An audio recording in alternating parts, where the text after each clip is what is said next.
Food security को लेकर एक बार फिर चर्चा हो रही है, खासकर तब जब कोविड ने फिर दस्तक दे दी है। मेरे साथ जगदम्बिका पाल साहब हैं जो बीजेपी के सांसद। सर, एक बार फूड सिक्योरिटी को लेकर काफ़ी चर्चा हो रही है, खासकर तब जब कोविड ने चाइना में दस्तक दे दी।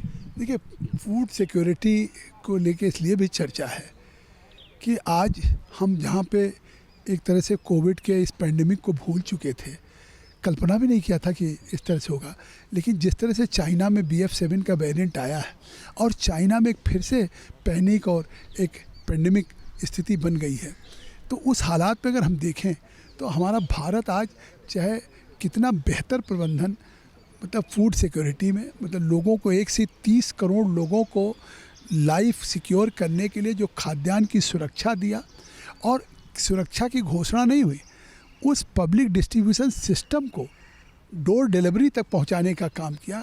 लोगों के घरों तक डिलीवरी लॉकडाउन में हुआ, और जिस तरह से पॉस मशीन लगा करके अगर परिवार में 6 लोग हैं तो 30 किलो गेहूं या चावल उनको मिले, इस बात के लिए किया। तो इससे साफ है कि पूरे दुनिया का सबसे बड़ा फूड सिक्योरिटी का प्रोग्राम चलाया गया तो भारत में। दुनिया के शायद ही कुछ देशों की 80 करोड़ की पॉपुलेशन हो, यहाँ देश के 80 करोड़ लोगों को लगातार पिछले 2 वर्षों से हम फ्री अनाज दे रहे हैं, जिससे किसी के सामने चाहे कोविड की चुनौती हो, चाहे लॉकडाउन की हो, चाहे रोजी रोटी की हो, चाहे दिहाड़ी की हो, कोई अन्न के संकट न रहने पाए।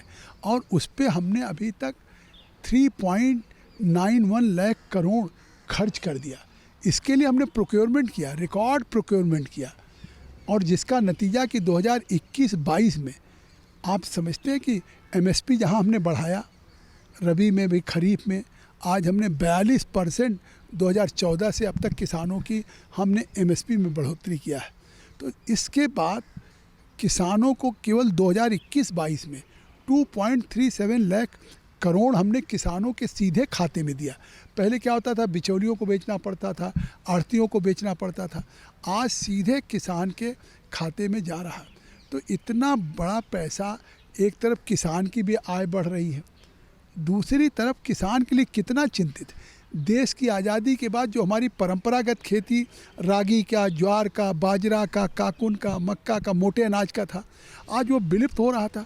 मैं धन्यवाद दूंगा प्रधानमंत्री नरेंद्र मोदी जी को कि जिन्होंने पहल किया, दुनिया के 72 देशों ने सपोर्ट किया, और आज international year of millet 2023 United Nations ने डिक्लेयर किया। तो इससे पूरी दुनिया में फिर आज ये देख रहे हैं कि भारत क्या पहल कर सकता। लोग तो अभी कोविड से जूझ रहे हैं चाइना में, लोगों के डेथ के लिए क्रिमेशन पॉइंट नहीं मिल रहा, लोगों को दवाएं कंट्रोल में मिल रही हैं, यूरोपियन कंट्रीज अभी जूझ रहा है, US जूझ रहा है, और भारत, हम आज India is one of the fastest growing economy हो रही, 7.4% हमारी GDP हो रही, इन्फ्लेशन हमारा 5.88% नवंबर में हो गया, 14% रूस का महंगाई है, 12% जर्मनी का है, मतलब इंग्लैंड का 10.4%। आज डबल डिजिट में पूरी दुनिया के लोग महंगाई से जूझ रहे हैं। 3 प्राइम मिनिस्टर इंग्लैंड के इस्तीफा दे चुके हैं, और आज यहाँ पे एक स्थिर सरकार, $20 बिलियन यहाँ FDI आ चुका है। पूरी दुनिया में एक रिकॉर्ड यहाँ पे फॉरेन इन्वेस्टमेंट आया। मैं क्या क्या बात करूँ, लेकिन मैं ये एक बात कह रहा हूँ, इन सब चीज़ों में भी आखिर योगदान ये है तो ये है इसलिए कि प्रधानमंत्री ने किसानों की चिंता किया। सरकार में बनने के बाद उन्होंने किसानों की उत्पादन की कीमत बढ़ाने की बात कही, उनके उत्पाद की बात, बिचौलियों से मुक्त कराने का काम किया। प्रधानमंत्री किसान सम्मान निधि में 6,000 दे के उनको पेस्टिसाइड, खाद, उन्नतशील बीज के लिए एक आत्मनिर्भर बनाने का काम किया, और उसी का नतीजा कि इतना रिकॉर्ड प्रोक्योरमेंट हुआ।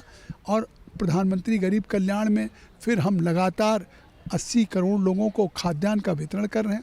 एक चुनौती चाइना में आ रही, लेकिन हमारे यहाँ जिस तरीके का सिस्टम है, फुल प्रूफ सिस्टम है प्रोक्योरमेंट का, पब्लिक डिस्ट्रीब्यूशन का, तो निश्चित तौर से हम लोगों को में कोई चिंता की जरूरत नहीं। सर, सरकार एक फूड सिक्योरिटी कर रही है 80 करोड़ लोगों को, दूसरी तरफ कोविड से बचाने के लिए भी प्रयास कर रही है। ऐसे में अगर सरकार एडवाइजरी जारी करती है तो उसको मॉक करने का क्या सवाल उठता है, क्यों मॉक किया? सोचिए, पहले जिस तरह से जब वैक्सीन निकली थी उस समय भी यही काम कर रहे थे, मॉकरी। उस समय जब दुनिया में तो कह रहे थे हम खुद मंगाएंगे। कई राज्यों ने कहा कांग्रेस शासित कि हमको इजाज़त दे दिया है, पूरी दुनिया में घूम आए, उनको नहीं मिला। फिर उन्होंने कहा हम खरीद नहीं सकते। तो आप मौकरी भी करते हैं, मजाक उड़ाते हैं। और भारत ही एक देश है कि फेडरल स्ट्रक्चर में जहाँ किसी भी पार्टी की राज्य रहा हो, हम कह देते भाई वहाँ आपकी सरकार है, आपके पास भी आप टैक्सेज लेते हैं, आप खरीदिए। लेकिन पूरी दुनिया के 200 करोड़ लोगों को वैक्सीनेशन का डोज, ये भी दुनिया का सबसे बड़ा एक अभियान चला और उस अभियान के अंतर्गत आज लोगों को हमने फ्री वैक्सीन दिया। यूरोप के किसी कंट्री में फ्री वैक्सीन नहीं, अमेरिका में नहीं, कहीं नहीं। 3,000 4,000 उनको वैक्सीन का देना पड़ता था। तो इतना बड़ा बोझ हमको, अभी हमने डिमांड फॉर ग्रांट्स में 80,000 करोड़ हमने प्रधानमंत्री गरीब कल्याण अन्न योजना के लिए लिया है। हम आज, अब चाइना की बात शुरू हो गई, हम अभी एक हफ्ते पहले जो हमारा डिमांड फॉर ग्रांट्स है, हम उसमें 80,000 करोड़ ले चुके हैं कि लोगों के सामने अगर कोई परिस्थितियाँ दुनिया में कहीं पैदा हो, हमारी नज़रें हैं, अगर भारत में उसका असर पड़ेगा तो उसके लिए भारत तैयार रहेगा लोगों को खाद्यान्न की सुरक्षा। धन्यवाद। ये थे जमजिका पाल जो बीजेपी के सांसद, जिन्होंने फूड सिक्योरिटी की बात की और साथ साथ ये भी कहा कि ऐसे समय जब कोविड दस्तक दे रहा है तो विपक्ष मौकरी कर रहा है। कृपाल के साथ कमलेश सिंह, भारत एक्सप्रेस टीवी, दिल्ली।